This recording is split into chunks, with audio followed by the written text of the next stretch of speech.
There, get the mic near your mouth. Look who's decked out in Oregon State stuff for the first time in Belligerent Beavs history. It only took until episode 14. Man, you are going to be spitting fire tonight, aren't you? Sassy as hell right now. I am sassy as shit today. I have been through it this weekend. I am very excited about Oregon State beating Hawaii, but other than that, I feel some type of way about some type of shit. But it's good to see you. It's great to see you. I have a rapid fire question that I want a rapid fire answer for. I thought you said you had a rap. I was like, yes, here we go. Oh no, I'm so happy it's not a rap, but rapid fire question. Let's go. If you could pick between these two people as the Vikings starting quarterback, who would you pick? Chance Nolan or Kirk Cousins? Chance Nolan. That's right. There's only Sean Mannion or Kirk Cousins. Sean Mannion. Jonathan Smith or Mike Zimmer? Jonathan Smith. BJ Baylor or Adrian Peterson? BJ Baylor. I tweeted just like a couple just in the moment jokes, whatever, and there's not a bunch, but like a few fucking Vikings fans got it in my mentions on Twitter telling me I'm dumb as fuck and that Kirk is the truth, whatever. It's like Kirk wasn't our biggest problem today. It's because they're brainwashed and shit. No, it's because your jokes weren't about BJs. They were not about BJs. I'm not sure how I could work BJs in. It's different when you have a starting running back go for almost 183, baby, and you can do some really low hanging fruit BJ jokes. Like someone what? Did from the Twitter account I don't know who tweets from Belligerent Beavs. We put out that Twitter poll with the Minneapolis-based decoy. It wasn't me. Was it you, Benny? I don't even know how to click on a Zoom link, so it certainly wasn't me. Was it? My name is Nikki, but you can call me Dre. Dude, what it was. I'm only in town for one Dre. Hello? I tweet from Belligerent Beavs, okay? But do I really? Not sure. All right. I don't think it's Nikki someone's tweeting from Belligerent Beavs. I think we hired a social media associate during the first episode while we were drinking on air. And then we gave them the password and then just never followed up. So it's not us. Does anyone know the password? Nope. Password is password. Should we figure out the password and broadcast it so that all of our tens of listeners can tweet from it? That will go well. It's 123 fake tweet. It's 123 BJs. One for each of BJ Baylor's touchdowns last night. Oh man. So I have you guys both watched the game last night. I missed it in its entirety and watched some highlights in a very cut up fashion. Last night, I got home very late. I've had a weekend, as the two of you know from our group chat. I'm not trying to say that in any braggadocious fashion, but I was out of town for a celebration for our dear friend Adam Keefe. Hello, Adam. Congratulations. We love you. Congrats, dude. If you live in the Portland area, head on out to Loyal Legion and get yourself a cocktail made by Adam Keefe himself. He is one of the best mixologists around and one of our college friends. He's getting married in a few weeks.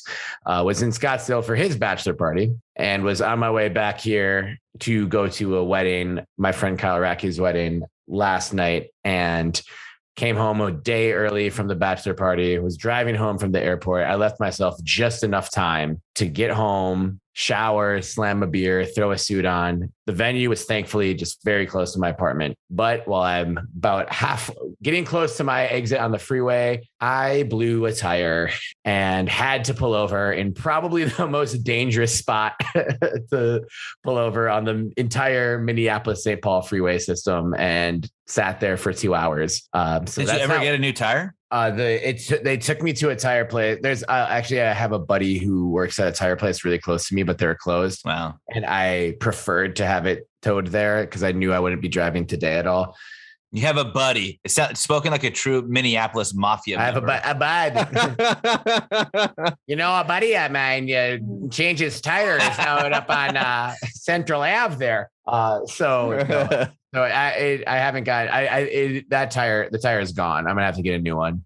which is fine. But so I was 3 hours late for this wedding and about 4 hours late to watch the Oregon State game, which means you essentially missed the whole game. So I missed all of it. And I was drunkenly searching my YouTube for a highlight package last night and couldn't find one. So I watched all the highlights from the 2019 Hawaii game and the 2006 and 2008 Hawaii games. But I had to use the Oregon State Twitter for last night's game. So I watched highlights like one play at a time, but it happens. That's funny. It's we had issues, or I don't know if you had the same issues, JP, but the Yankees game went super late last night. So that stayed on Fox, and the USC game, which should have been on Fox, got kicked to FS1. And so the Beavs game got kicked to FS2, who I didn't take a poll, but my assumption is that not very many Beavers fans have FS2. It's all streaming. It's like, streaming. Because we didn't have enough reasons to hate the New York Yankees or USC football yet. Or the Fox network. Yeah, any of those. And they were all in play on Twitter last night. I was streaming. I finally found out how to stream it, so I was doing that, but I only found the right button. Yeah.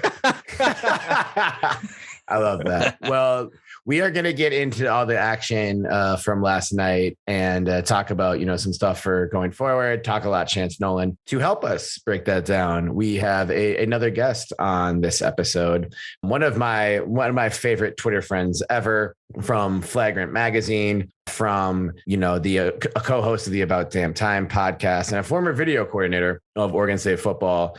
It's Ashtyn Butuso, aka @LilButts on Twitter. One of the original Chance Nolan heads, along with JP. So that's right. I probably should have waited to introduce Ashtyn until after we let her in. So, hey, Ashtyn, looking fresh in your Chiefs jersey. So 75% of this podcast is really happy about the NFL results today, and 25% is really upset. We're not going to go into specifics of who's happy and who's sad, because that's bullshit. We're just going to power through and talk about things that make everyone happy, like Oregon State football and Chance Nolan. Ashtyn, thank you so much for hanging out with us right now. Thanks for having me on. We know you're sort of deep in the throes of production for the third issue of Flagrant magazine, a magazine that I think is probably the best, literary publication ever put together. But does that have something to do with you being in it or anything like that? Am I in it? I had, Yeah. I forgot to tell you, you wrote an article. I did. I'm holding it back, if anything, but no. Exactly. So possibly. But so thank you for joining us in this busy time. For our listeners who may not yet be familiar with Flagrant or yourself, and if you're not, get your fucking life together. Yeah, what are you thinking? Start following Flagrant, buy issues of Flagrant. What's issue 3 looking like? What are you excited about? And when might it be coming out? Issue 3 is coming out in a couple weeks. I'm basically not allowed to say anything about it because it's in partnership with another brand. So that's exciting. It is exciting. It's very exciting. So it's coming out in a couple weeks. It will be all, you can buy it on the website in a couple weeks, as usual. And yeah, we're, like you said, we're in the throes of getting all the social assets ready and all of our marketing stuff ready to go. So we can really ramp this thing up. Excellent. This sounds very organized. We're not familiar with that. Yeah. I mean, I think if you were in our group chats or on our Zoom calls, you'd be like, what is this? But I'm glad I'm making it sound like it's an organized situation, because we will hey, everybody, what do you think about how many of this should we order, whatever. And it just spirals into everybody doing bits at each other. And it's no, this isn't a comedy show, guys, but we can't help it. Terry tries to do that with us. Yeah, I'm the only one. Well, that's very exciting. We know you actually don't have time to be doing this right now, so we super appreciate you hanging out with us. But we had to invite you on because you are the founder, president, owner of the Chance Nolan fan club. Yes. # take a chance, give Nolan a chance. And I think the next, early adopter of that was JP Bertram, who is on this this call with all of us. So the two original chance heads, and he had a pretty damn good game last night. So just initial reaction, thoughts on Chance's game last night and what this means for the Beavs going forward. What did you think? I really wanted him to get the program record for what I think it was like 15. I think he got 12. I think he was 12 for 12. So that was a bummer, but I also am not going to be greedy about it. I was obviously very, very down, very excited. First quarter, I guess first half was great. And then I was like a little bit worried that he was kind of falling off of it a bit. And I actually fell asleep at like 2, which was, I think was like mid fourth quarter, maybe. That Pac-12 after dark is killer when you're on the East Coast. I just kept thinking like, what would it be like if I woke up to a loss? I just was like, it'll feel horrible. Like it'll just feel better if I go to sleep knowing what happened, but I just couldn't pull it off. JP, when did you kind of hitch your wagon on the Chance Nolan crew? I literally looked this up today and I sent it to our group chat as like a receipt. I sent a message to Jonathan Smith in November 21st, 2020. And I was very casual about it all. I said, hi, it's me, JP, big fan, except I really love to see what Chance Nolan would do with your offense. I think we may win more games. But what do I know? I'm just a fan, not a coach. Anyways, thanks for hearing me out. Good chat. Go Beavs. Let's give Nolan a chance. It worked. So the power of Twitter, That's what did it. Yeah. Wow. Did he ever see the message? I don't know. I would assume yes. I'm probably very high priority for Jonathan Smith on his Twitter account. So I'm sure he saw it. Did you slide into his DMs or were you tweeting at him? No, that was just at him. I know I should have done the DM route. Okay. Just differentiate a bit. Yeah. So not traceable. You should just send him a screenshot of it and send it to his DM so he knows. Told you next time. Yeah. There you go. Yeah. What did you think about this? Don't let him forget how he got here. Who planted that seed in his head? It was all exactly. UJ. No, Ashtyn, though, I saw that you were all about it too. So what steered you to the Chance Nolan crew? So I sort of do a podcast sometimes called About Damn Time, and we did it last year, but my co-hosts have been very busy this year, so we haven't done it as much. I did one episode, and I actually did it with my husband, not the typical crew. So I think we'll probably do one this week just because it was an exciting game, but we didn't do one after Purdue because I was like so just mad. But in that podcast, everybody always got mad at me because I was sort of like a Jebbia hater because I just like Jebbia wasn't my guy. And then when Chance got to show us what he was all about, it was just like automatically it felt like he was just like confident and he was just like, I'm going to make these decisions. Whereas Jebbia is like stuttering, looking around, like panicked. Chance feels like he has control of the game and he like has vision and he can like figure his shit out under pressure. I don't get that vibe from Jebbia. So like right when I first saw Chance play, I was like, that guy's got it. He is kind of like this like calm demeanor out there, right? When you watch his decision making and it feels very like decisive, like no, yes, or when he's analyzing as the play unfolds versus like this whole, like you're saying, like left, right, like I'm looking around frantically trying to figure out who's open and I'm trying to heave it downfield. I mean, I felt the same way. That's, I think, one of the big reasons why I was like, I, as a viewer, feel comfortable and calm. It's like I'm watching him operate. I'm panicking enough. I need someone that's going to be like, it's okay. I got this so that I can like breathe. That really is the truth. When you have a quarterback who appears calm in the pocket and is just delivering throws and not freaking the fuck out, it really, makes you freak the fuck out less as a fan. Yeah. I wouldn't know that as a fan of the Minnesota Vikings with Kirk Cousins under center, but it must be nice. It must be nice for you guys.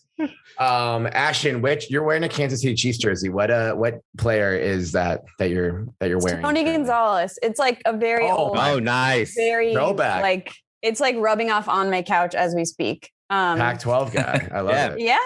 He played basketball for Cal too, didn't he? Yeah. So yeah, I was a big Tony Gonzalez gal. I actually just ordered like 10 minutes ago. I was like, it's time. I need a Tyrann Mathieu jersey. So I ordered 2. I'm going to say I got a yellow and a red. Really excited about that. I won't be like scratching my shit off onto the couch anymore. That'll be a nice change. That's amazing.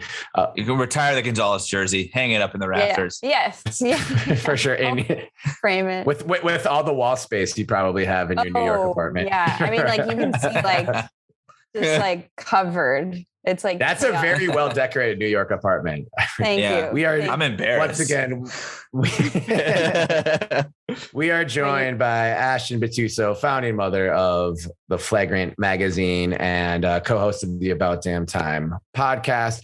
Ashytn, as you know from our text exchange, you are joining us at the beginning of the episode. Mm-hmm. You are an honored guest of joining us for the drinking portion for the first time. We've had guests on, but none who have really partaken in drinking with us much, other than Sam from the Peyton years. So that's right. Why don't we start with you? What are you sipping on? What are the details? It looks like maybe a frost brewed White Claw of some kind. Yeah. I mean, it's not great. This is the only drink that I had in my house when you texted me. So otherwise I'd bring something. I know you guys have like your fancy stuff, but yeah, I just got a Black Bright White Claw. No real deals. I drank a Busch Light like 3 episodes ago, so there's no judgment happening here. And we told the listeners, we texted Ashtyn tweeted at us about Chance like 3 hours ago, and we're like, "You want to come on the pod?" So that's how much planning we put into this. White Claw, very nice for sure. Good choice, and Benny, I know you texted us a teaser. Yeah, Benny. I want to hear what you got going on. So I got this due to the name only. I know nothing about this beer. I actually just had the first sip, and it is really good. It is a porter, but it's not Deschutes. And Terry Porter, not Black Butte. That would be a great name. It's actually called Vanilla Porter, but it's by the Breckenridge Brewing Company. The reason I got the Breckenridge Brewing Company is because that is the name of the apartments that JP and I lived in our first, the Breck. Our first year in Portland. So I thought I had to get it. Where was that at? It's like up on Barnes, like over the hill.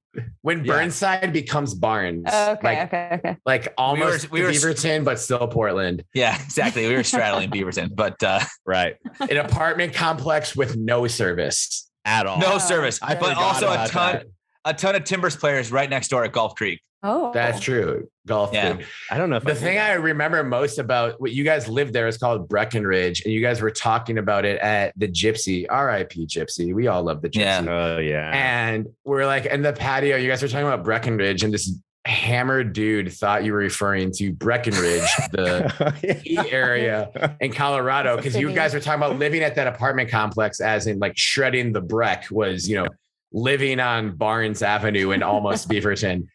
And I walked out of Gypsy onto the patio, and JP goes like, "This guy doesn't shred the Breck." And this one dude you had met like 10 seconds earlier just looks at me and goes like, "Oh, you probably shred Steamboat with the frat, huh, bro?" And I was like, I don't know what's happening here. This bar probably needs to close. And it did. R.I.P. We love you. But yeah, Steamboat over Breckenridge for sure. JP, what are you sipping on, buddy? I found this one in my fridge. It's called, can you guys see this? It's called Shop Talk. And I feel like this is very fitting for our pod, where we just kind of sit around and shoot the shit. It's an IPA from Chicago. And where you guys were semi recently, at least driving through. I hung out for like 15 hours, but yeah, it's Benny, you flew into Chicago, so you were there for at least a half hour. Longer, because Terry was an hour and a half late picking me up. We won't talk about wonderful, that. Terry. We don't need to Are you serious? That is so messed up. I was driving from 6 hours away. Sorry for driving you to West Lafayette, Benny. I apologize for providing you transportation. I'll let it slide this time. But yeah, it's good. It's good. It's in collaboration with the brewery, 18th Street Brewery. Okay, the brewery that's doing it from Chicago is Revolution Brewing Company. And then they did it in collaboration with 18th Street Brewery in Hammond, Indiana. So dope. Oh, which we also were in. Yeah. Exactly. Not sure we may have driven past Salmon. We drove in and out of Indiana very fast. It didn't look like there were a lot of towns. There were just a lot of fields everywhere. There's like no population there. It felt like we were in like shitty Chicago suburbs until we were at Purdue. That's basically what it was. Ashtyn, you totally missed out. You guys should have came. I know. I mean, I guess not. No, you shouldn't have. I know. We seriously thought about it until like the day before. We were like mulling it over, and then it just got to the point where it was like $800, and we were like, then we have to rent a car or whatever. And it was just like the flying. If it was easier to fly into, we would have just like done it. But it's such a weird place to fly into. Right. Kind of like Corvallis. Right. Yeah. Because it has to be like the one Big Ten city that you can't fly into. No, there's more. Illinois.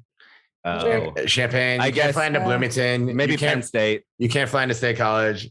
I remember my dad and I flew. Never mind. We're cutting this segment out. No, this is like last week when you said, is Utah the only Pac-12 team to win? And JP and I mentioned 7 other teams at once. Hey, when we were in West Lafayette, we both commented. We were like, the Pac-12 is doing atrocious today. It was.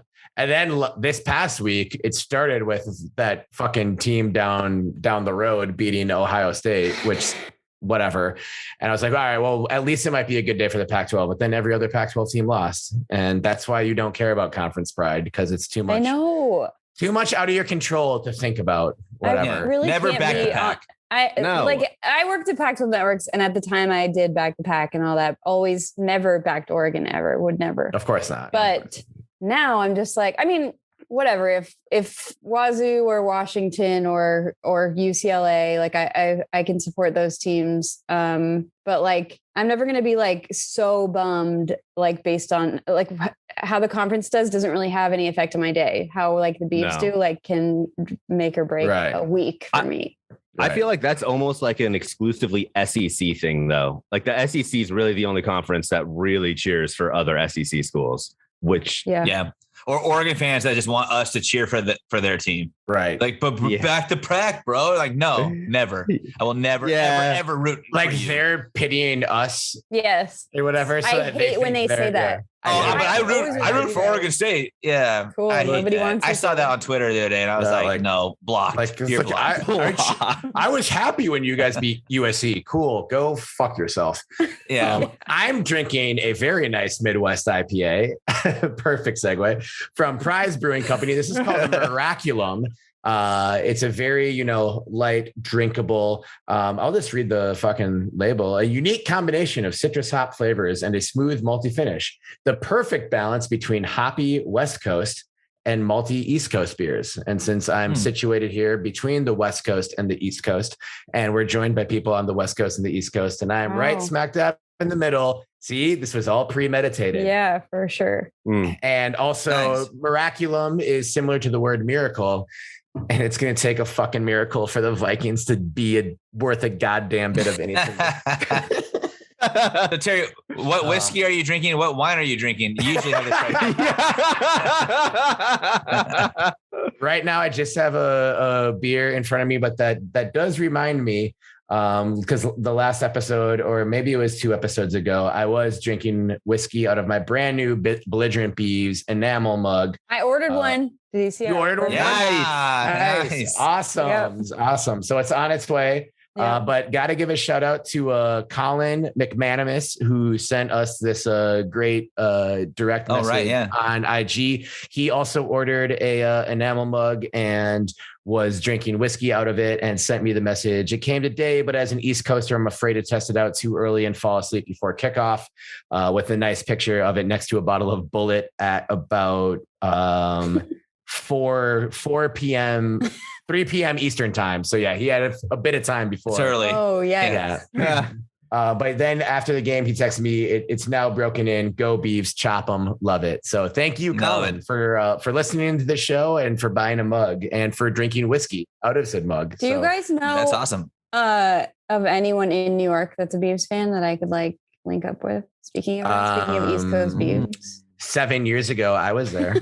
That's the ghost helpful. of Terry is still wandering around. There are a few bars where my influence is probably left. I don't know. I remember I think I sent an email to the Alumni Association and didn't hear back. But that was back then. And then we met a dude at Purdue who is cool. So maybe the Alumni Association's more on top of shit, but yeah. Cause my dream is to have an Oregon State bar somewhere very far from Corvallis that Oregon State. I wonder if the Alumni Association does do preferred sports bars in each. They do viewing parties. They do. Okay, because in downtown Seattle, you have there's a Michigan bar and it's a big schools, but there's a Pac-12 bar in Chicago, at least it was called the Nisei Lounge. I know Nisei is still open. I'm not sure if it still has a Pac-12 affiliation, but it would get rented out by other Pac-12 schools, affiliation, alumni associations. So I would go there when Oregon State was on. They're like, we can't turn the game on. And I was like, why? They're because we only have 2 TVs and we have to put both of them on Cal versus Portland State or some shit. So this is something that's needed across the country. Yeah. Just a very quick to rally look up. people. Yeah. Ashtyn, you guys are in Manhattan, right? Mm-hmm. But I'll travel. We for sure have at least 2, maybe 3. My math might be off. At least 2 listeners in Brooklyn. Okay. And that probably counts. more than one in Manhattan, unless you're just streaming Belligerent Beavs on 6 different devices. No. Which you might be doing. No, I think, I might have on 2 different devices, but not 6. All right. So you shouldn't be the only one in Manhattan, and there should be at least a couple in Brooklyn, and there are a few in New Jersey. So if you're listening to this and you're in New York and you want to hang out at a bar with Ashtyn until 2 a.m. and her husband, Tim, they're both super cool. Ashtyn was a video coordinator for the football team. Tim was a grad assistant. And also I had this marked down. This is a perfect segue. You guys were both working for the team the last year they were bowl eligible. So clearly all of that credit goes to you 2, and we need you guys back. Yeah. Because you took all the mojo with you. Took all the mojo. So obviously you have some pretty good mojo working with you. So if you're a Beavs fan in the New York tri-state area and you want to hang out at a bar watching Pac-12 after dark until almost sunrise with Ashtyn and Tim, slide into Ashtyn's DMs. It's at Lil _Butts BUTS on Twitter. I love how I just commandeered a whole segment to make friends in the New York area. Why not? That's this whole podcast is for us to make friends. True. That's right. This is your podcast now, Ashtyn. And we know you need to get out of here, but let's talk a little bit more actual Beaver football first. So Chance obviously looked good last night, looked poised, delivered. The outcome was never really in doubt. What else, for whether it's BJ Baylor or the defense, what did you notice about last night that we can go off of into this week 3 matchup with Idaho? Well, I this is I don't know how to say this without sounding rude, but I don't mean it rude. I was kind of excited that we got to see that Tyjon didn't play because we got to see more receivers, and that was fun. Anthony Gould had 7 catches or something for 100 and something yards. That was really exciting. And someone that people really haven't been talking about and just kind of felt like it came out of nowhere. So that was something that was exciting. I don't know if Tyjon's what his status is. I hope he's better and comes back, of course, but I have to assume that Gould has sort of carved a space for himself, which is great. The defense, I'm still I'm not thrilled. Okay. It's strange because the Purdue game, I was wow, our defense, I feel did a pretty great job. And then this last game against Hawaii, I felt we let, I don't know. I'm trying, I guess I feel the DBs did okay. Coverage wise looked okay. Maybe it's our linebackers that I don't know, aren't really doing their role. It's a little surprising because of the names that we have, right? Omar Speights, Avery Roberts, you assume that would be such a strong position, but it doesn't feel like that. And I don't know if I'm crazy or if it was because it was 1 a.m. and I was what am I watching? But did anyone else feel like that? Yeah. Speights got burned a handful of times by the running back, which made the linebackers look really bad. But sneakily, Roberts was everywhere. And I was actually surprised by that. It was very quiet.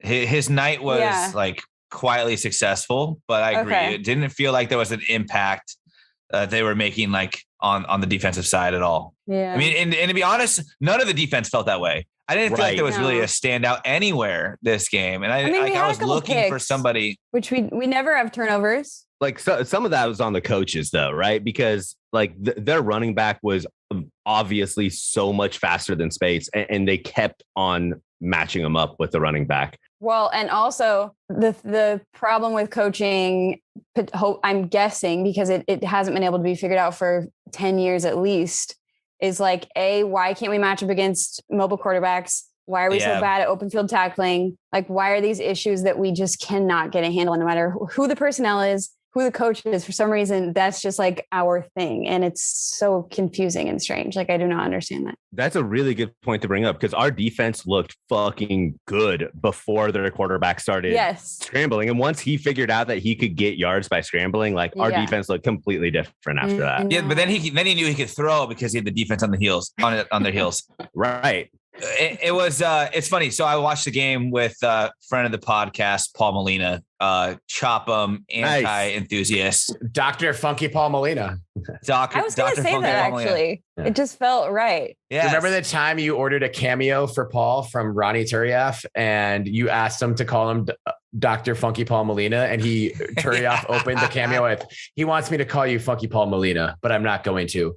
And then he just said like happy birthday after that and then peaced out. It's like, thanks, Roni. great use of my $23, whatever. Yeah, exactly. But what was funny was he was like, why can't we stop mobile quarterbacks? Like, it's like this guy out there is Marcus Mariota. And then they did a segment like literally 5 minutes later about how he like all those quarterbacks who went to the same high school, and one of them was Marcus Mariota and him. And I was like, oh my God, you knew it. You nailed it. Like, this guy is just, it's in the water or something. But I know. I was thinking like, oh, this guy must be like some new up and comer. He like looks so good. And then they're like, oh yeah, he has a school record for like 4,000 yards. I'm like, okay, so he's been here for like 5 years and he's not some like slanger that's just like up and coming. He's just like a normal Hawaii quarterback, and we like can't do anything to stop him. Okay, cool. Right. But they did play in week 0. So they've got, a whole nother game of reps. That's true. That's always how that works. Yeah. I still haven't watched the game, so I can't really offer any other analysis. Because it was too late. No, I was at a wedding last night. Oh. And when I came home, I thought I had recorded it, but I didn't get a chance to record it because of I'd say we'll call it car trouble.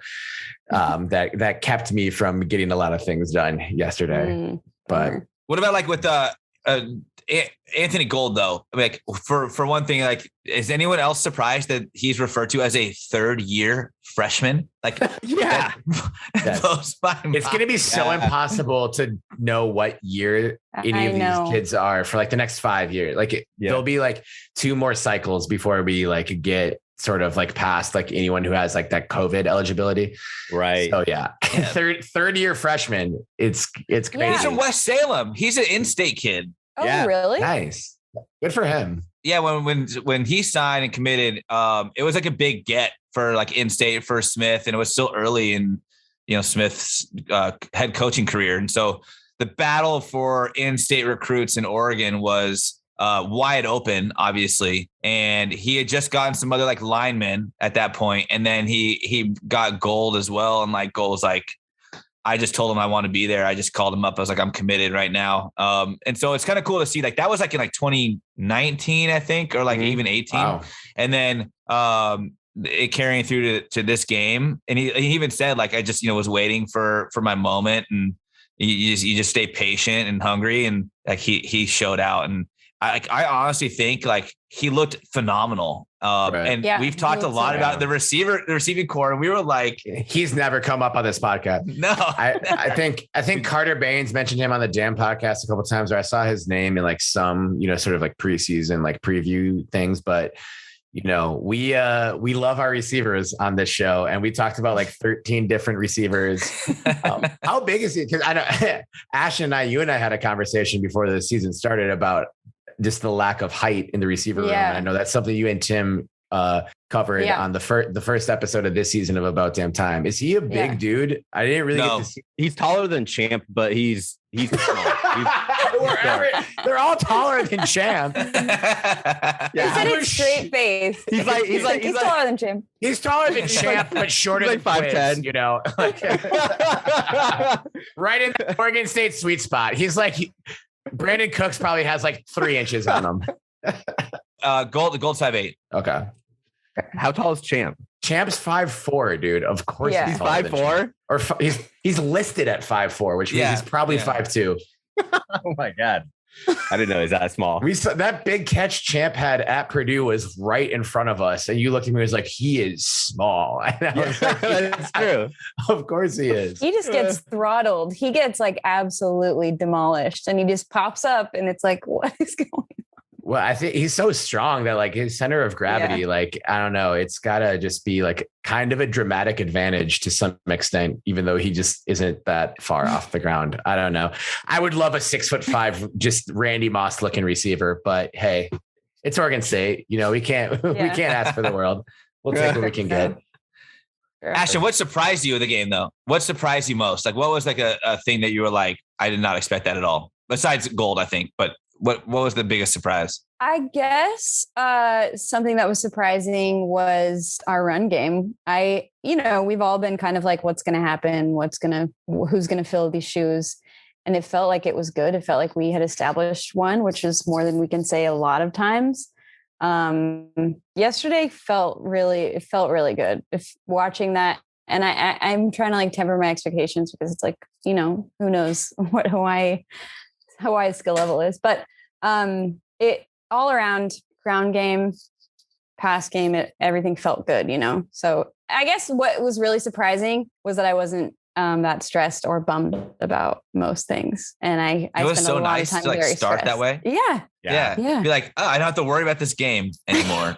Like within like 7 minutes of the game, I was like, cool. I'll just crack another beer and enjoy it. But watching Neuer try to run the offense in Purdue, right? Like I felt like every yard that we got was a struggle. Like it was clawing to get just anything that we got. And last night it felt like it was not a well-oiled machine, but like things were working that just were so clunky last week. Mm-hmm. Yep. Agree. Yeah. And you know what? Shout out to Neuer because seeing him on the sideline, he was engaged. He was so into it. And it wasn't like he was, off pouting somewhere. I think he knew like, hey, this is our best chance to win. I'm committed to kind of the team's purpose and not my own. And I didn't get that vibe from him at all, that he was sitting there being like, I should be out there. Like this should have been my team. If you're going to be a good team like that, like, hats off to you. That's awesome. Yeah. And if something happens to Chance, he'll need to go in there at a moment's notice. So, just as someone who didn't watch the game last night I think this is a fair question. Was Jebbia dressed on the sidelines last night? Because that's what I didn't notice him at Purdue, but I heard he was. Well, he was fully dressed and on the sideline. Yeah, he was dressed, and I saw a video of him like running out of the tunnel too. Like, he was like warming up and stuff. Yeah. So do you think then if Jebbia is good to go, let's say Jebbia is good to go for like USC, do you think that Smith keeps him as a starter? Because it seemed like Jebbia was like going to be the starter going into this year. I don't know, but I feel like we got to stop. Like, this is not sustainable. Just ride with someone. Someone is firing, just ride with them. I'm sorry to everyone else, but we just got to. I'd say whoever starts against Idaho is the starter. I think if you start Chance against Idaho and then you're like, all right, well, Jebbia is the starter, so we're going to start him against USC. I just feel like that's not fair to Chance, and it's also not fair to Tristan. It's not fair to us, Terry. It's not fair to us. You just want to relax. Okay. This is Oregon State. Nothing is fair to us. That's why we're drinking on a goddamn podcast every week. Come conference play, we can't have this whole like, oh, this guy's hot this week. This guy struggled in the first half and now he's benched. Like, ride with one guy, give him confidence, give the team confidence. But like alternatively though, I think that was kind of the other way with the run game this week, right? We were kind of worried about like this, how they spread. I mean, obviously Baylor had an epic game. Even without that 60+ yard run, like he still had like a really, really good game, over 100 yards besides that. And we were like, what about all the other guys? Like, where's Deshaun Fenwick? Or like Trey Lowe got like one. Flowers for Fenwick. I want Fenwick to get more carries. I feel like Trey Lowe got a few, no? They did. That's, I mean, it was actually kind of nice to see them switch, which I think is a good Oregon State thing to do. Like, we have one featured back, but like we should always have a nice change of pace. But we need to commit to a quarterback, and I'm totally happy with it being Chance Nolan. If we want to try Jebbia for a little bit, if he's healthy against Idaho, fine. If it's the right situation, like either start him, and then if it's not going great and he's still kind of hurting, then pull him. Or if we're up a lot and there's no pressure and he wants to come in, put him in there too. But pick a quarterback before conference play, get the running back by committee, but start with the lead guy like Baylor. And I think we'll be set. I mean, I'm actually quite excited for next week. Me too. Sure. Yeah. I'd say Chance all the way. JP, please play 5 seconds of Andrew Bernard in The Office singing "Take a Chance on Me" to Angela. Take a chance.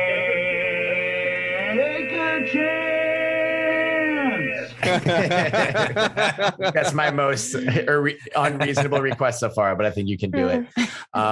Ashtyn, I think you have a magazine to go produce, and I think I gave you a shitload of edits to make in my messy Astros. Not at all. Not at all. But we appreciate you so much for taking the time. You will definitely be asked to be on the show again. That's Ashytn Butuso. Thank you so once much again for having me. At Lil Butts on Twitter, LIL_BUTS.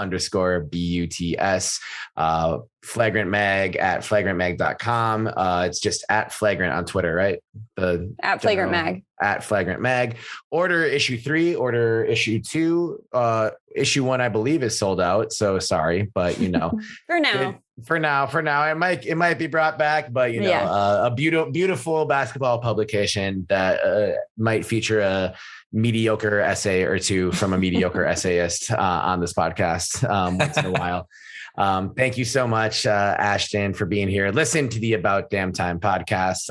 Looks like you can for sure count on it coming back after wins from Ashytn and the team has to earn episodes. For sure. I think that's fair.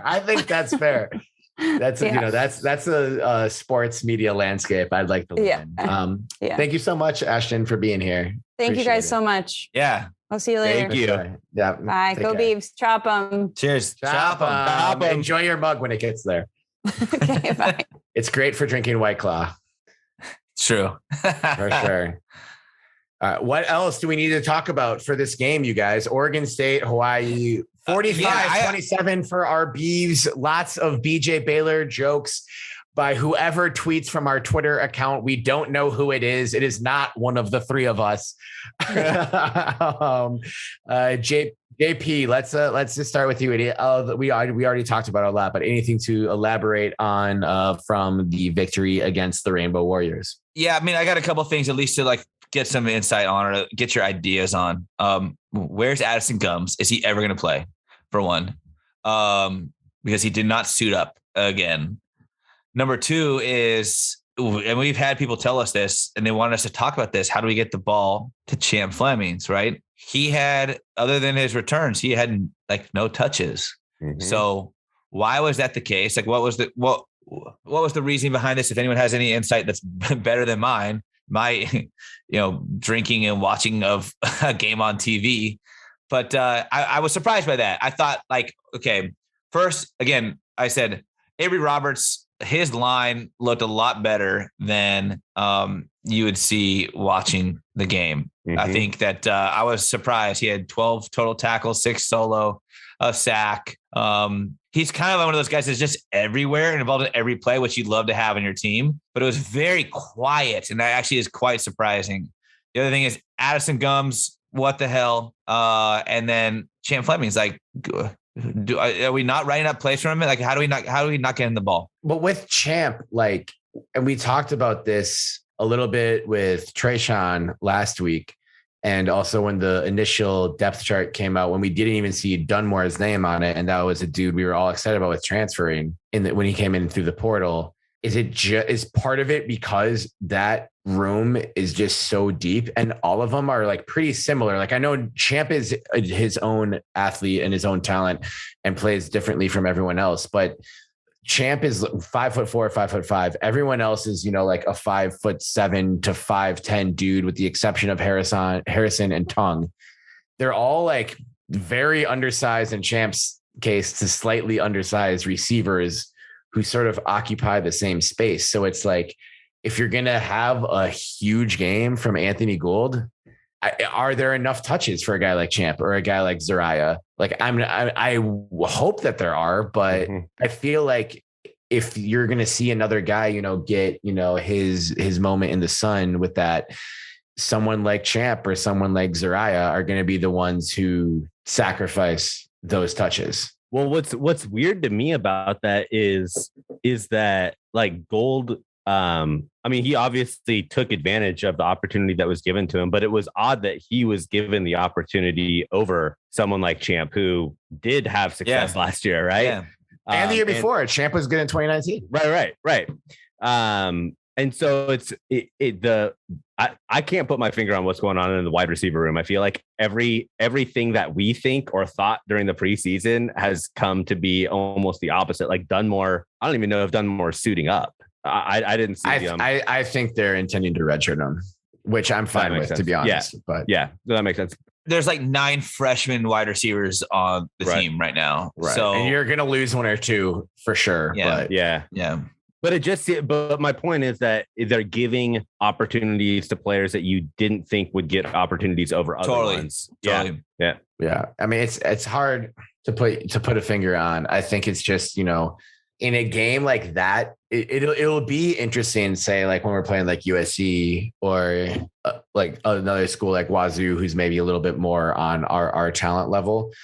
I think it'll be more frustrating if we're playing from behind and we're doing this game of like, why can't Champ get targets? Why can't Trayvon get targets? Why can't Zariah get targets, or, whoever? When you're up, when you put up 45 points on a team and you don't trail for a single moment of game time, it's general, like the team's just going to keep doing what works.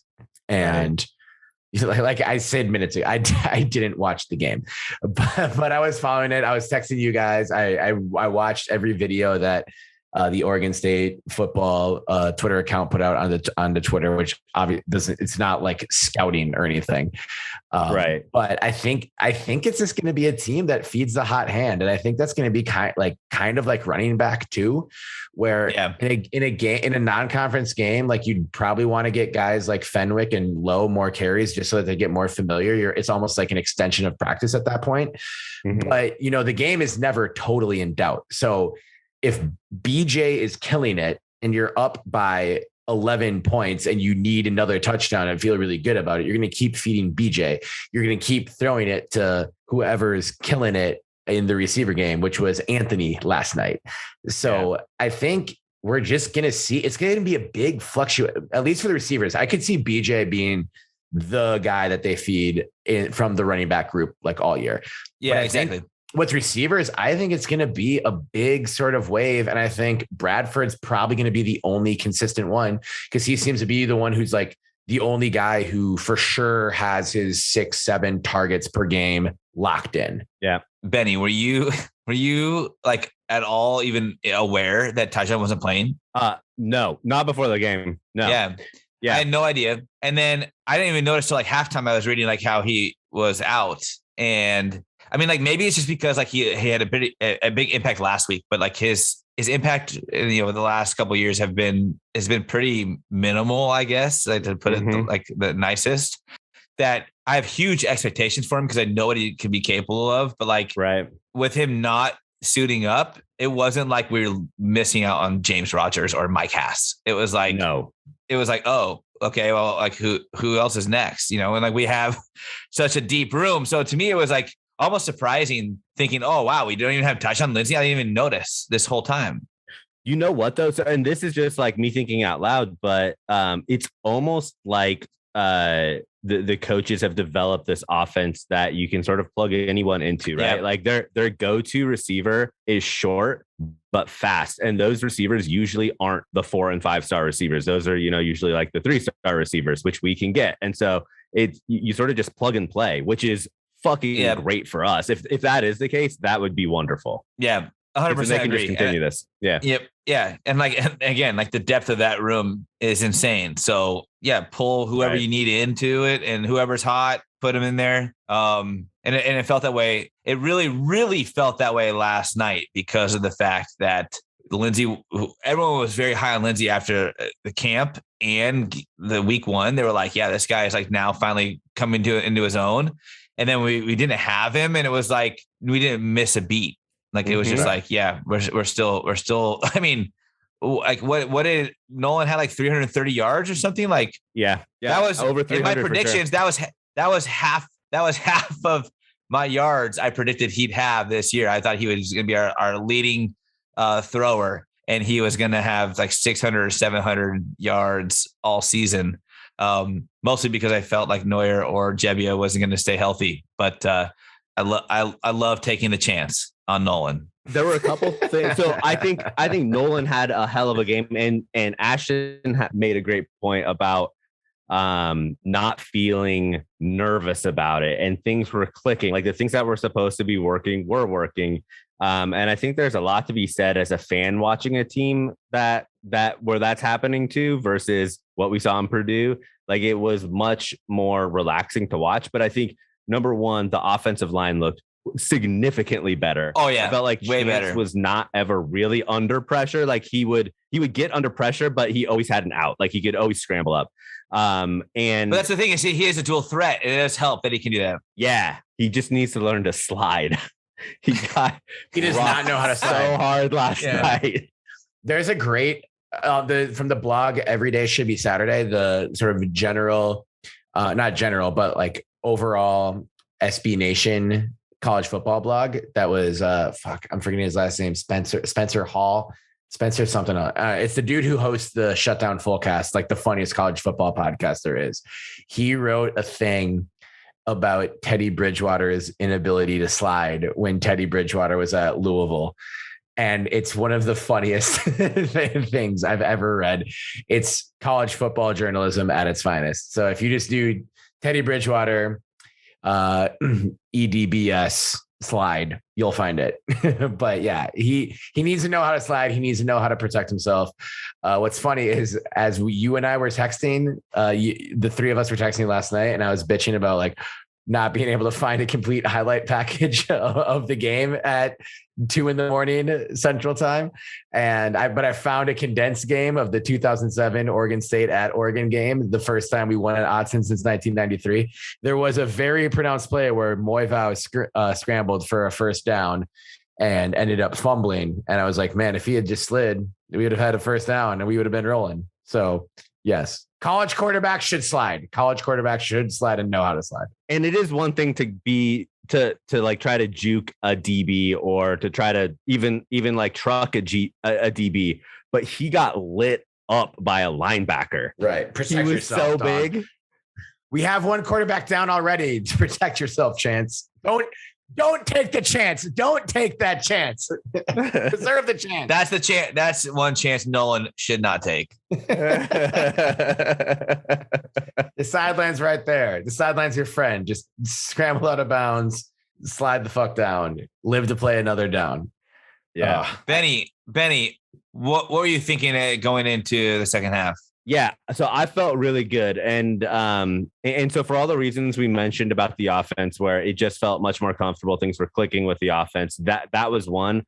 But the other thing, for as many yards as Hawaii got, I felt like our defense played really disciplined last night. And like when we had Ashytn on, we were talking about Spates and how he was getting burned by the running back. It's like, that's not his fault, really. That's really on the coaches, where they should be putting someone else on the running back, but he didn't miss an assignment. And it never really seemed like our players were missing assignments. It was just either bad matchups or Hawaii would pull some like trick play, or it was a scramble or whatever. But like, we were keeping to our assignments, which also made me feel really comfortable watching the defense, which is surprising given that we almost gave up 30 points. But But yeah, I felt really good at halftime. I never, ever felt like Hawaii was going to come back and make it a game that was in doubt at all. How about you? Yeah, I don't think so. But I'm surprised with actually how even the game on paper ended up. First downs, we had 28, they had 26. I mean, we beat them by like 100 yards, and like the total yards, we had 558, they had 454. Turnovers are pretty even too. Time of possession was pretty even. I think this is like typical Beaver fashion that I don't think we like played down to our opponent. I think more so they probably played up to theirs. But what helped us out and not getting into this like scramble was that we came out guns a-blazing, right? And like we set a lead. We set the tone, and because of that, our offense could just operate. They didn't have to like try to like fight and climb and claw back into a game or like just stay in a lead, even though by the end it started looking like, okay, there's still like a big lead, but there's still a good amount of time left, and they're starting to kind of fire on all cylinders too. But because we set that lead early in the first quarter, like it made the rest of the game feel very comfortable. And like, even though the numbers are fairly even, we took advantage early, and it just made me as a fan not worried at all. I mean, I kind of knew going in, like we're going to win that. Like most likely it'd be way, way disappointing if we didn't.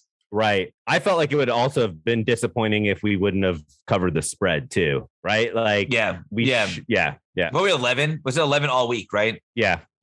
I was never worried. I almost wonder, like, so when we were at Purdue, I wouldn't say that Purdue, like the fans were really crazy at all, but it was packed and it was loud at times. It was, I mean, I don't know if it was completely sold out, but it looked pretty close. And looking at the stadium last night, like the students aren't in school, so the student section was very bare. And we drove down early for that shit. Yeah, we did. Kids today. But like the stadium in general seemed pretty bare. So I wonder if like going into that game where you come from a sold out stadium, you're now playing in a stadium that's number one, smaller, but also like not as packed. And you're also 27,000 in attendance. 27,000. Yeah. Whack. That's pretty bad. That is honestly really bad. That's not all. And that's not all of it. That's not all of us. I'm not trying to shit on the university with it, but that is whack. That's But shitty. you guys, that is shitty. But it's also before school's in session. It's also 8:00 kickoff in the middle of Delta variant surge. So I'm not trying to make excuses. Right. Well, and also like, let's be fucking honest. We haven't been bowl eligible for a very long time. Yeah. Because Ashytn and her husband left. They're so goddamn selfish. Come back.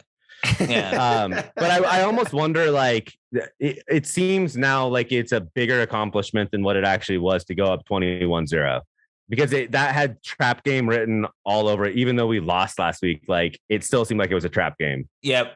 And we can still talk about the game and important stuff.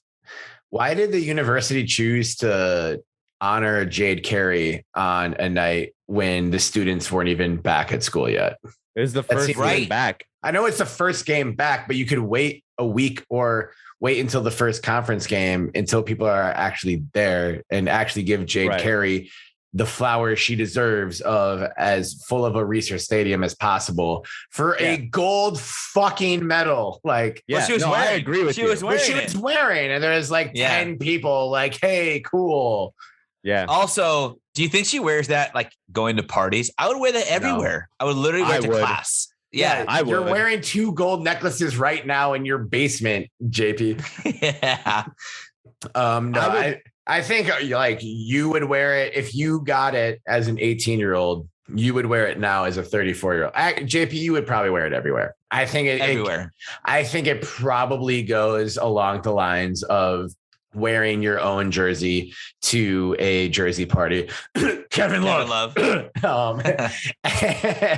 Which none of us thought which I don't think anyone like thinks is like actually cool when it happens. A gold medal is obviously way different. It's more rare, probably more prestigious, and like, I was going to say less obnoxious. It's still pretty obnoxious, but in a good way. I don't. I feel like Jade Carey won't do that. But obviously, Jade Carey has 3 years before she'll not 3, but some time before going to parties in Corvallis until she's of legal drinking age. So I think 1 year still. To dorm hangouts with as Dr. Richard Nafshin, the great chemistry teacher at Oregon State, always referred to our weekends of root beer and Doritos, which who doesn't love root beer and Doritos? So shout out to Professor Nafshin, one of the best. Dude, love that dude. Yeah.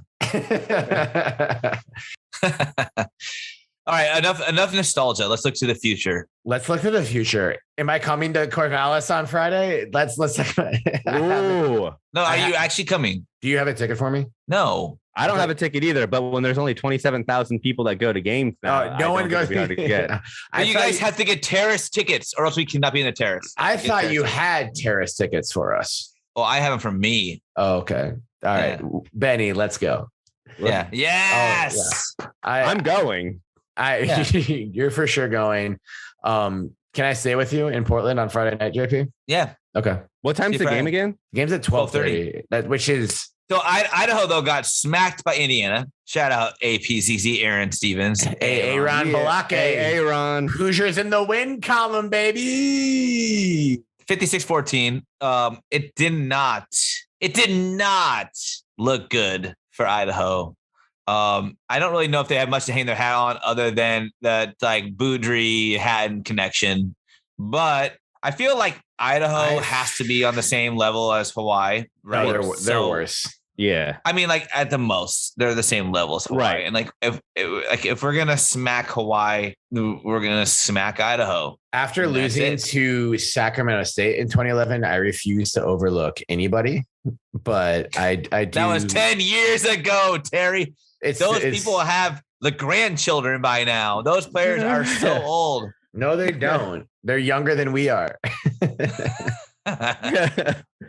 As I mentioned, I'm very excited about this.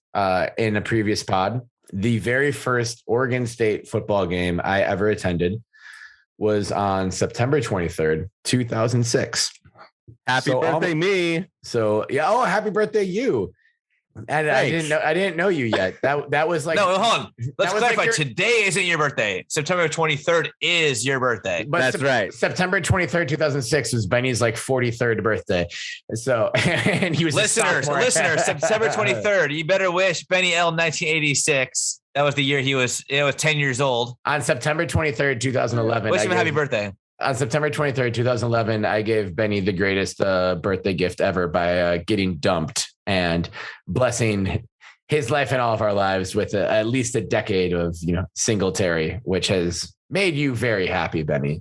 And it has continued to make you happy. You're welcome. And I won't double down on that, but the gift that keeps on giving to you, at least.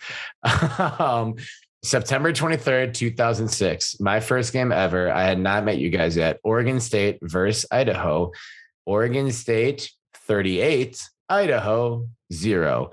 And I'm feeling a similar. I remember that game. It was so fun. Similar score line. I'm looking at the college reference box score right now. It started. Evanson Bernard, heard of him. 19-yard touchdown run.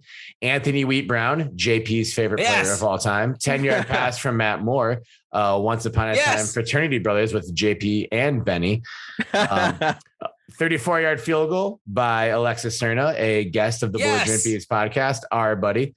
Another 7-yard run by Evanson Bernard. 12-yard pick six. Hey, you played basketball with him, didn't you? Me? I did. Yeah. I did at Dixon. Yeah. JP played basketball with Ev. 12-yard pick six by Derek Doggett, my favorite Oregon State football player. See? D Doggett. Dude, he had 3 or 4 pick sixes. D Doggett. And those are ones that like the bear claws just like caught it like a missile midair, and just ran. Yeah. He was such a beast. Obviously, he was too small to play linebacker in the NFL, but he was like the perfect college linebacker.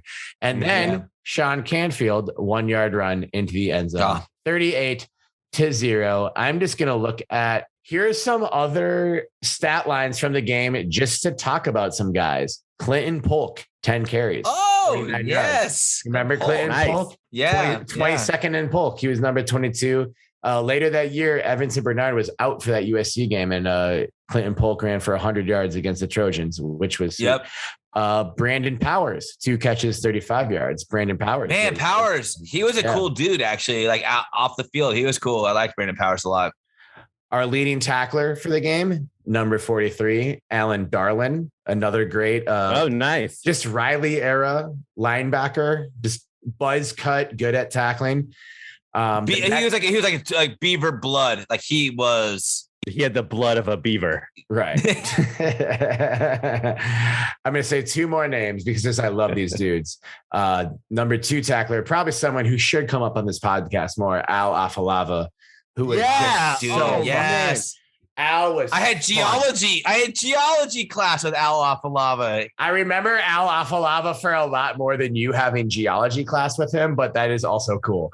Yeah. He rocked a bunch of dudes. There's always, like, in every Oregon State sort of highlight package, there's a picture of him or the video of him rocking Jeff Mail in the 2007 game against Oregon. And so that's the game Jeff I rewatched last. Fuck Jeff Mail. I hated that dude. I hate him so much. I still to this hate day. him. I hope he's miserable right now. That was one of the games or some of the video I watched last night when I was trying to find up-to-date highlights on YouTube. So instead I watched 2007 highlights. He gets called for a helmet to helmet on that play. And it's not helmet to helmet. It's a perfectly clean hit. His eyes are up and he leads with his shoulder. Like, even by today's rule of targeting, it shouldn't be flagged. It was so perfect. He would have been flagged for targeting today. He'd be that play. Kicked out of so many games today. Many games. I know, but that man was a missile. That was a missile, Terry. That hit in particular, it's clearly his shoulder. He was good at it at that point because, like, his sophomore year, he was just out there like trying to wreck dudes. But he learned and he got better at it. And that one you see like right away, and he's like tapping his shoulder and like showing it and like watch it. I remember again. That play. Rewatch the 2007 Oregon State game and that hit on Jeff Mail. It is as clean of a hit as can possibly be. It's perfect. It's a masterclass in rocking a douche-ass receiver across the middle. Al Afalava, we love you. Come on the pod. Take over the pod for sure. I'll just give it to you. I always felt like Al Afalava would be like the best rap name ever. It's a good rap name, wouldn't it? Or just Afalava. Al Afalava is maybe an extra syllable, but Al Afalava. Hey, y'all hear that? Did y'all hear the new Afalava album? Afalava album. Yeah, that's dope. The Afalava album. Afalava album. The Afalava album. I like it. Yeah. We'll see. Let's try and catch up with Al. See what he's doing. Maybe he's rapping. And then the last defensive player I'm going to mention. He's just the third name down on the box score sheet. Mr. Batted down himself. He had a forced fumble and 3 tackles in this game against Idaho. It's Jeff Van Orsow. That dude should have that dude. There should be a silhouette of that guy knocking down John David Booty's pass. That the size of Reeser. I'm not sure why there's not. Just his big mitt going up, knocking that shit down with a silhouette of Coy Francis behind him, taking off his helmet and throwing it to fucking space. But you know the Mavs, they have the turnaround jumper for Nowitzki. They've got that like a silhouette on the court. We should just do that on the field of Reeser. Put it like at the 4-yard line for sure. Yeah, just kind of change the turf color a little bit, and this is where John David Booty met Jeff Van Orsow. 2 great names in the history of college football. If we're being real, let's do updated predictions. We beat the Idaho Vandals 38-0 on September 23rd, 2006. Weehage's 97th birthday. Actually, that was your 19th birthday, correct? What year? 2006? Yeah. Nah, that was my 20th birthday. You're 2 years older than me? Yeah. You animal. It's very hard to believe for me too sometimes. But yeah, so September 18th, a few days short of Benny's birthday, but Benny, we can celebrate your birthday early. We beat the Vandals 38-0 in 2006. JP, what will the score be this weekend at? So my predictions have not been great so far. I've kind of been off on both games, but the one thing I said about Hawaii was we were going to come out 17-0 and they were going to slowly kind of work their way back. And by like after I have to be 17-0, they'd work their way back to 17-10, but we'd still win. They kind of did follow that path a little bit, though we still kept pouring more on in the second half. My prediction originally for Idaho was 24-20. I will change that to 24-10. Okay. Still a little conservative, Beavs win, but I like it. Beezy Weeheezy, what do you think? Yeah, I think I think Oregon State wins this game handily. I just thought that they looked really, really good against Hawaii. I think there's a lot of stuff for them. It was weird. They looked good against Hawaii, but there's also a ton of stuff for them to work on. So I think we see an improved defense. I honestly have no idea what Idaho's quarterback is like, if he has any mobility at all. But if he does not have any mobility, I'm saying that we hold them into single digits. They don't score more than 9 points. I'm going to say Oregon State wins this 41-7. Damn it. That is like, I was going to say 42-14. 42-14. Is that what I said before? No, you said when you did the season long one. Oh yeah, I said 42-14. We knew you were going off the top of the cuff because you had like 7 straight wins at 42-14. I was going to say 40-7. I, of course, didn't watch the Hawaii game, as has been mentioned several times on this episode. I will watch it though, Beaver fam. Don't think I don't care. Just had, I had another disappointing football team to dedicate my attention to today. The Beavs are not disappointing. Yeah, not right now. Not right now. Since 2014 through 2020, I've had another perpetually disappointing football team to dedicate my attention to today. Disappointing from my past. I was going to say 40-7, which I'll still stick with that because we had said 41-7. I don't know if that's like the Price is Right. Price is writing me, or you Price is Right because we don't have the we don't have the going over rule. But yeah, I'll say 40-7. And also it would be bad for the Pac-12 if this game is close, because apart from our least favorite team beating a really highly ranked team yesterday, which we don't need to talk about, but tough go for our conference's non-conference games. So not that anyone's really paying attention to Oregon State, who's paying attention to non-conference scores, but yeah, don't then, sleeper. Yeah, I mean, I think that's fine. But hey, yeah. I know you're weighing heavily on that Washington game because you have friends that went to UW. It's not just the Washington game. I know you're wearing purple, Terry. I'm wearing purple. I'm wearing Viking and yellow. This is my Wu-Tang Viking shirt. All right. Or it's the Wu-Tang UW shirt. Yeah. No. Exactly. If Washington wanted to get serious about football, they get rid of the block W and embrace the Wu-Tang W. It would be over for everyone after that. I have worn this purple and yellow Wu-Tang shirt every Vikings game day for the last 7 years, and it doesn't work. Clearly, nothing worked before that, JP. Nothing worked before I was born. This is all a flat circle of disappointment, and nothing is good in life. This is Oregon State and Vikings football. It's a practice in masochism, and this podcast is one of the few things that brings me joy. So give me a fucking break, friend. Wait, Benny, you were saying something about, I think, non-conference or whatever.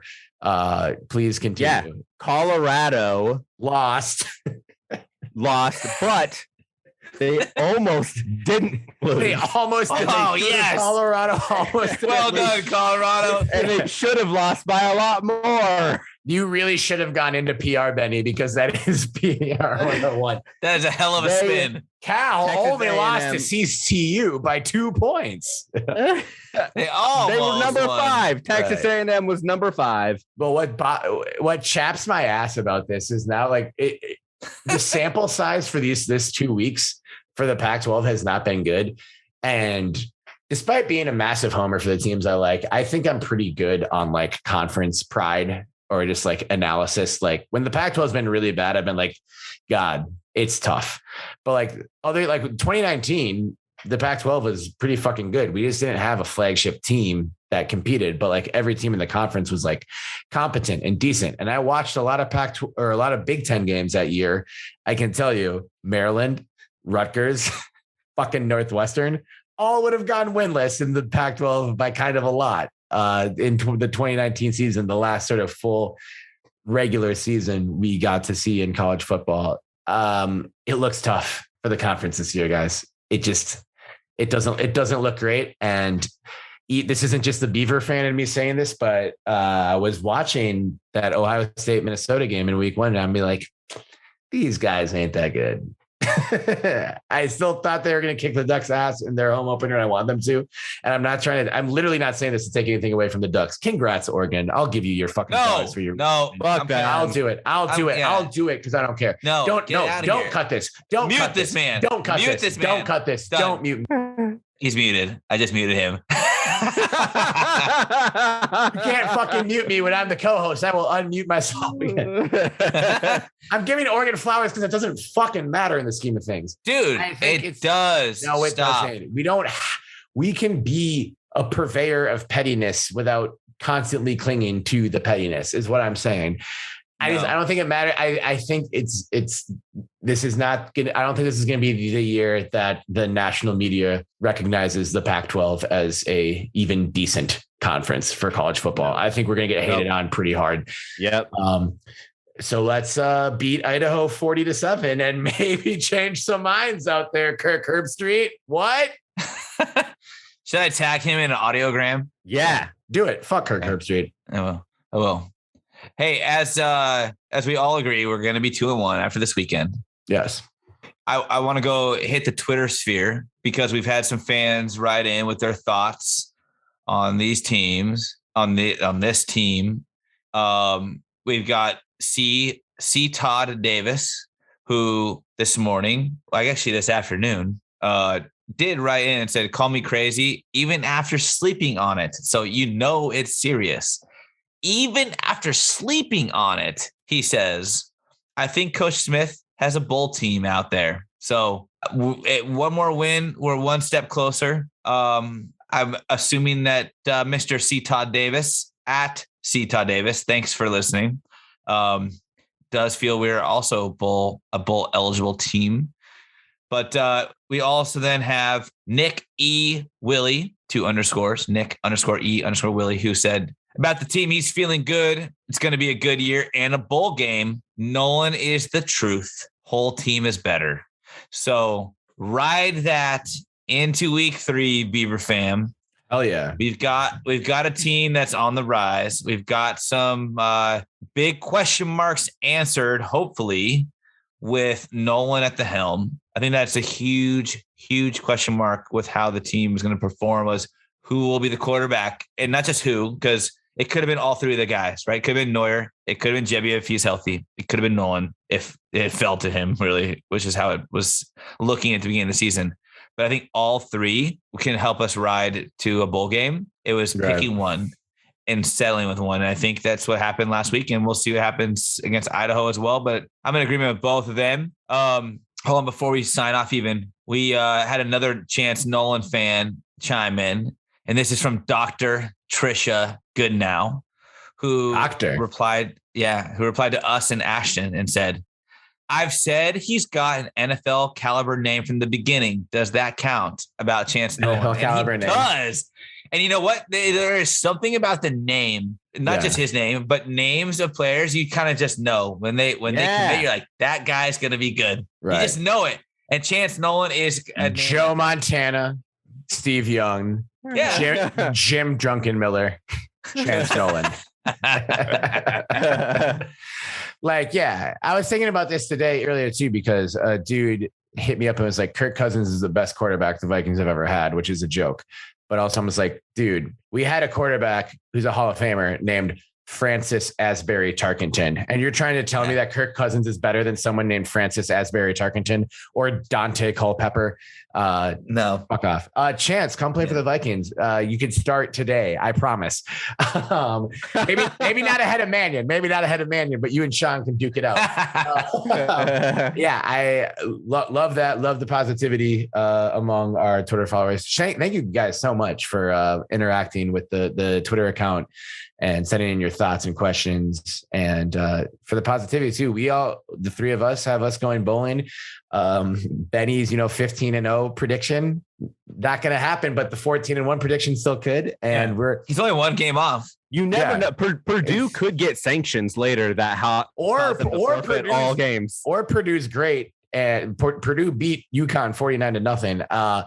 I have a sneaking suspicion that Purdue beats Notre Dame next week. Ooh, that's a hot take. I just looked because I looked at I saw Travis tweeting about the game a little bit, and then I forget who Notre Dame was playing, like Toledo or somebody, and they Toledo, a lot. Yeah, I must say, like Purdue, Purdue just sort of seems like that. I'm not ready to say they're good yet, especially just because they beat us in a close game, whatever. But we watched some Oregon State teams that may not have been great, but were capable of greatness, and pulled shit off, and beat teams that they shouldn't have, and then lost to teams that they shouldn't have. And this might be something for this Purdue team this year. So if Purdue beats Notre Dame this next week, I'm just throwing it out there. I have no reason I don't know anything. I don't have a scoop. I'm just saying things on a podcast. But yeah, that would just be fun for, the whole, college football universe, I think, for an upset like that. But really, we're going to be more focused on Oregon State, Idaho, and we're going to be in the house too. The three of us. That's the plan. 12:30 Pacific time. Yes. In Corvallis, Oregon, the Paris of the Pacific Northwest, on the campus of Oregon State University, aka the Harvard of the Pacific Northwest. We haven't done that leading in a while. We should plan on getting local boys. We'll get local boys for sure. Can we get down there early as hell? I need some Corvallis. Yeah. Yeah. Okay. I want to get down at 9. For sure. Quick shout out to the women's soccer team again and Coach Sinacola for their win against UC Irvine. They're now 7-0. Holy shit. Beef up. We're going to have a 100% women's soccer episode coming up because they fucking deserve it. We also have some very exciting guests coming up that we're really looking forward to announcing. The men's soccer team, they got back to their winning ways with a 2-1 win over Seattle on the road. Shout out to Oregon State men's soccer. And Oregon State volleyball beat Southern Illinois. So they got back in the win column as well. Hell yeah, women's volleyball. And, as we mentioned, Jade Carey was in the house for the game against Hawaii last night. Our gold medalist, the legend herself, Jade Carey. So shout out to you, Olympic legend. Come on the pod. Yeah. Rolling invite whenever you want. We will make it work. But yeah, so thank you so much to everyone. Again, belligerentbeavs.com for that fire merch, the enamel mugs we were talking about. If you want to drink whiskey with our East Coast contingent of Colin and Ashtyn and myself and everyone else who's drinking whiskey out of that dope ass mug, get an enamel mug. Get a fanny pack to transport that whiskey, get a shirt. JP, please send me a Chop 'em shirt because Aaron stole mine. I just got mine in the mail too. Benny is really good. Mail. Send me some stickers for fuck's sake. Damn it. And as always, please leave a 5-star review on Apple Podcasts. We can't say enough how much that helps us out. We don't have anyone else running marketing or promotion or anything for us. It's just us doing this in our spare time, and we love it and we want to keep doing it forever. We're going to do 1 million episodes of this thing, and the reviews and subscriptions help a lot. So thank you everyone for tuning in. Thank you again to Ashtyn Butuso for tuning in of the About Damn Time podcast and of Oregon State football legend, the video coordinator of the infamous Alamo Bowl year in 2012. Follow Ashtyn on Twitter at Lil_Butts. That's LIL_BUTS. and watch Oregon State beat the shit out of Idaho, not Iowa. That'd be huge. way different kind of non-conference game. Again, Oregon State, Idaho. If you're in Corvallis on Saturday, hit us up, say what's up. We'll be around, hitting up local boys and probably Clods and some other of our favorite spots around Corvallis. Thank you again for tuning in to this 14th episode of the Belligerent Beavs Podcast, the drunkest Oregon State podcast on the internet. We appreciate you. We love you. Thank you so much for being here. Chop 'em. Chop 'em. Chop 'em.